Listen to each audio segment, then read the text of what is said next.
What's going on, noisy neighbors? It's your boy, Big Boy Noise. I'm in a pretty I'm in a tough mood, a thoughtful mood,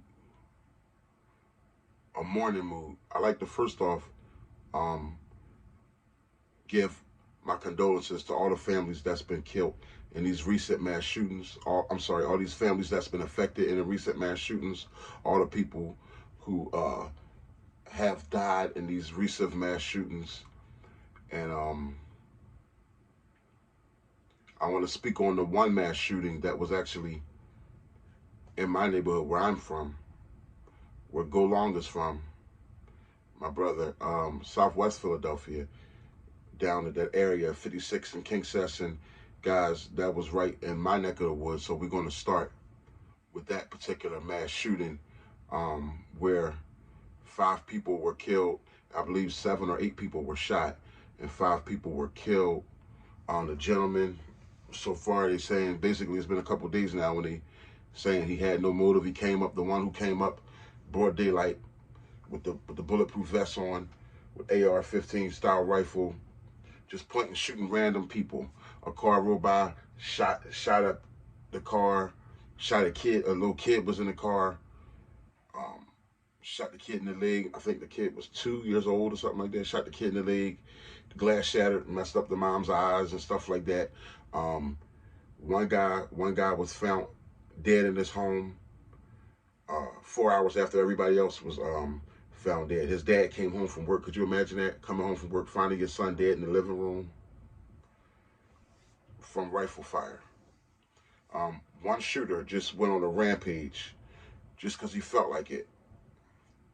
I believe they're saying that his AR, he had an AR, they say a ghost gun Glock, a ghost Glock on his hip, bulletproof vest on. Um, I mean, guys, you talking about Southwest Philadelphia. I remember, right there. He just opened up broad daylight. They said it was around 8:30. You could see on the footage that it was broad daylight. This guy shooting. That school, I used to pick my son up. My son went to a summer camp, literally right there on that block at a time. Okay, in life. Um, Basically, trust me, that's all my neck of the woods. Southwest Philadelphia. That's the part of Philadelphia I'm from. And I thought about it, man. I remember. All right, I'm going to bring you to the thought that brought me to another thought. The first thought was, I was like, man, I wish somebody was there that would have been able to just handle that joker when he wanted to start shooting innocent people for no reason. That would have been able to respond. Somebody was there with a weapon on him, concealing, and been able to handle business. And I even thought about my brother. I said, man, he better be lucky somebody like Go Long wasn't there. You know what I mean? Who would have definitely defended, would have been concealing somebody in the area, you know what I mean? Would have had a gun to, fight off the bad guys. Then I thought about it again, and reality hit me, and it was like, dude, let's just be honest here. If Go Long was there, even if I was there, he, Go Long would have been in trouble if he was there. Or even if I was there, I would have been in trouble if I was there. You know why? Because this was July 3rd. Everybody was just there outside. There's no motive. Everybody at a barbecue, people barbecuing, having fun. And this guy just comes up with a bulletproof vest on. You have to replay the words that I'm saying to you. Replay the reality. Imagine a guy bearing down on you with an AR-15 rifle within 20 to 30 yards, a bulletproof vest on. If you got a 9mm, whatever you got under your shirt, you are in trouble. A pistol is no match for a rifle. And that just brings me to the reality that, guys, at the end of the day, I know they're going to make this about the guns. People going to blame guns. People going to blame poverty. People going to blame mental health. People going to blame a whole lot of things. But at the end of the day, guys, there's good and then there's evil. I believe in God, and I believe that there is a such thing as the devil, okay? I believe in heaven, and I do believe in hell, okay? At the end of the day, there's good and there's evil, guys, But I just, a thought that it also came to my mind was, I mean, what do we have to do? in this world that we in now, that's turning into more and more of a war zone, especially with the mass shootings. Is it like, is the day of mass gatherings over? Is the day of outdoor celebrations, is it over? When I think about it, it's been that way for me for a while. When I really, really think about it, is this the day where you gather with your own family in private? You invite people privately to your invite if you have some land, your backyard, you know. But I don't know, because this happened right in the hood, in the inner city. In the inner city, if you're inviting people to your home, you're going to be out there in the backyard. You're going to be right there on 56 and King Sesson, 56 and Chester. You're going to be you're going to be outside. You know, everybody not at the stage of life when they were able to exit out of the city, or everybody doesn't want to exit out of the city, or everybody can't just always exit out of the city. So my question is, first of all, how do we combat with somebody who out of the clear blue just flips and loses it, shows up with they say he had the vest on, a bunch of mags in the vest. When the police caught the guy, he had on the vest, and they said he had a bunch of more mags in the vest with a pistol on his hip. All right? How do we as citizens combat? I don't have the answer. I'm just venting a little bit here. Is the answer, one thing I'm thinking about is like, okay, is the answer in what you thinking about a guy coming down on you with not with just a rifle, but with a bulletproof armor vest on? If you're not putting a perfect shot on him, you in trouble. And let's just be honest, guys. Ain't nobody here training against. We go to the range and train and have fun shooting target. Ain't nobody training against somebody raining down on you. It's a different story. Somebody raining down on you with a damn 223 rifle or an AK-47 rifle, and they got a vest on. Have you heard the stories about the guy that went in that market? The security officer shot, I think it was a security officer there. He shot a couple shots with his pistol at the guy, but the guy had on armor and he just gunned this security officer down. That security officer is a hero. He went out like a trooper. But he just got gunned down by the overbearing, the armor, and the rifle, okay? So, I mean, I'm just trying to figure out, because at the end of the day, there's no getting rid of the guns. They're everywhere, okay? There's no getting rid of people. They're everywhere. How do we go about? Is it when you're having a gathering, do you want to have a couple paid armed security with rifles and their vests on? Because the guy did clearly surrender when the police came after killing 5 people and shooting 8 people. They say usually when somebody loses it, they want to die anyway, so you expect them to shoot it out with the cops when the cops get there. But no, this story, they cornered this guy in the alleyway. The cops were heroes, first of all.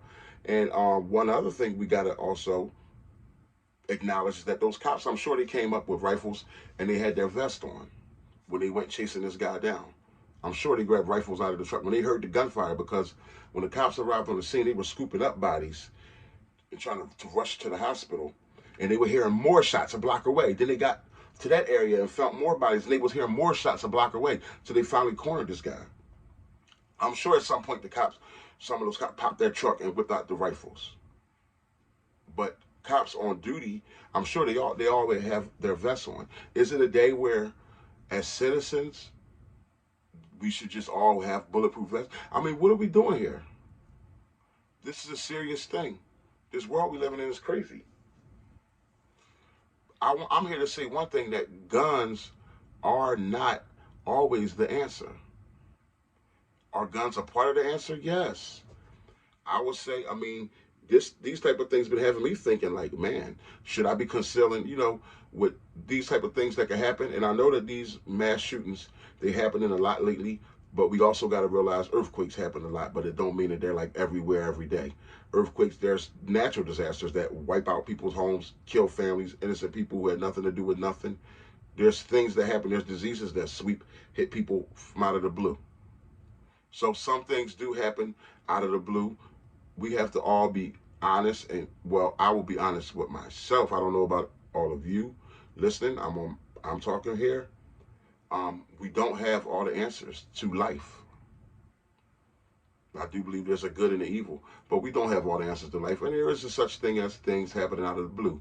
Airplanes travel every day, but every once in a while there's an airplane that crashes, and that airplane crash is usually carrying about 100 to 50 to 100 families or family members on that airplane when it crashes and everybody dies. Unfortunately, that's life. Again, my condolences go out to everybody. The Baltimore mass shooting. I just here in Baltimore, what, 28 or 30 people got shot. 2 people died. Um, Guys, you know, what are we doing here? My heart goes out to everybody. But it makes you think, like, if you're going to conceal, should I be concealing a 10 millimeter? Should I be concealing something? FN. What can we do here? You know what I mean? When you're in that type of unfortunate situation with somebody with a vest and a rifle, I would say at that point, the best thing to do would be to defend yourself with whatever you have, even if it's a 9 millimeter. I would say use it and try to see whose life you can save. Being a man, I believe it's just a life that we can save. If there's a life I can save, I'm going to try to save that life, especially a woman or a child, or, try to save their life, okay? Even if it could cost you your life. I hear that one kid was a 15-year-old kid or 16-year-old kid. He died because his brother got shot twice by this mass shooter in Southwest Philadelphia. He went back to help his brother, then he got killed. But his brother lived. His brother got hit in the legs, but he went back to help his younger brother, and he died instead of his brother dying. Ain't that a heck of a story? Heroic story. Stand-up man. He wasn't even a grown man yet. This is unfortunately a part of the life that we living in, guys. And I'm just here to say, like, let's look at things from the reality side. I just want everybody to know that a gun is not always the answer. I don't want people always thinking, man, have your gun on you, your pistol, because let's just be honest. You're not walking around with an AK slinged around your shoulder at a barbecue. You're not doing it. Now, me personally, I would say that we're in the time and day and age where you should start being very selective on public events. I would say that. Outdoor public events, I would say that. And I'm very like that. I wanted to go to the Roots concert this year. I decided not to. I said, crowd, oh no, when it gets dark, Philly and all that. But even beyond that, now with all these mass shootings, people who just losing their mind, I think you should be very selective on the things that we do, the public things that we do, especially if they are minus security, okay? Now, one thing, some people do like a backpack gun. Now, something like this here, that 300 blackout fits perfect in a backpack. Now, depending on the mood, if you go into an event, you're not looking for nothing, but that wouldn't be the bad kind of firearm to have.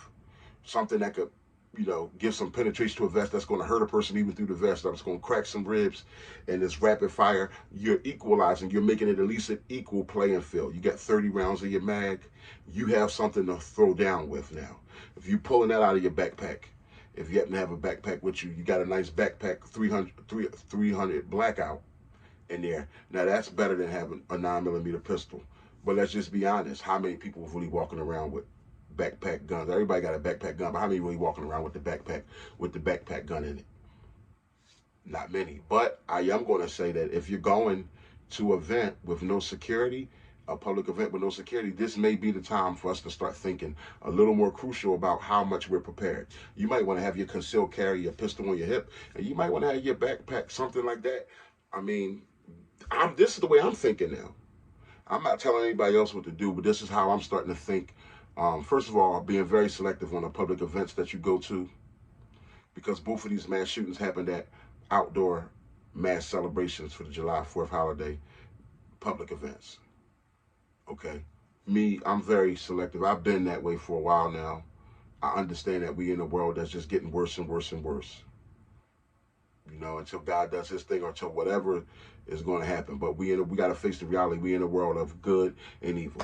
People could talk about, yeah, but if they didn't have access to the guns, you could talk about, I'm not here to talk about that. I'm not here to have a gun debate.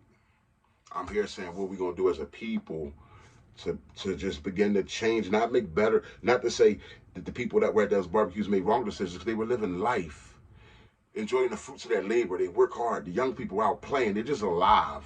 They didn't do anything wrong, okay? I'm just saying, where do we go now in our thought process, in our lifestyle of living in the world that we in today? I don't have the answers. I'm here just to ask, some of you guys maybe in the comments you could put, what do you think? Where do we go from here? You know what I mean? It's very, very sad. But when I think about it, it's like it makes you, like I said, this is not a video trying to hear to say that a gun is the answer, but it makes you think if you're going to have an event. I mean, and mind you guys, this wasn't an event. This was regular people just outside barbecuing, having fun, walking down the street. One lady was driving a car with her kids in the car. This guy just aimed the footage. He just picks up the AR, shoots directly into the car for no reason. How do you prepare for that? Let's just be honest here, guys. I want y'all, some of you guys get so freaked out on guns, you just go too far with this shit. Pardon my French. You go too far with it. How do you prepare for an earthquake? How do you prepare for just a tornado that's going to just come sweep your house? How do you prepare for rifle bullets entering through your glass while you're just driving down the street with your children? How do you prepare for that?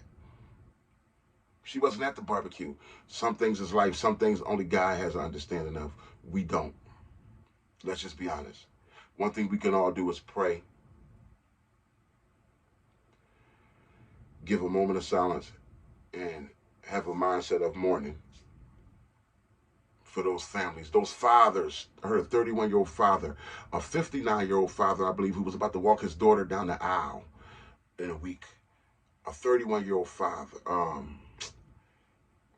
young brother, 12. I mean, guys, come on. Like, come on. Yeah.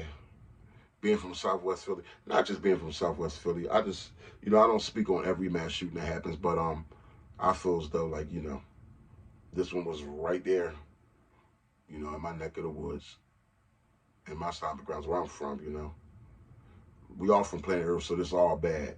But it's like, man, if I be speaking on mass shootings every day, if I, well, not every day, but like at least once a week or every other week, yeah. Like I said, this is not a video of answers that I had where I had an answer. This is a video where I'm coming to you guys in an open forum for you guys to come in the comment box and just speak what's on your mind. Send prayers up for those families. And yeah. I'm out, man. Your boy, Big Boy Noise, I'm out. Love you guys.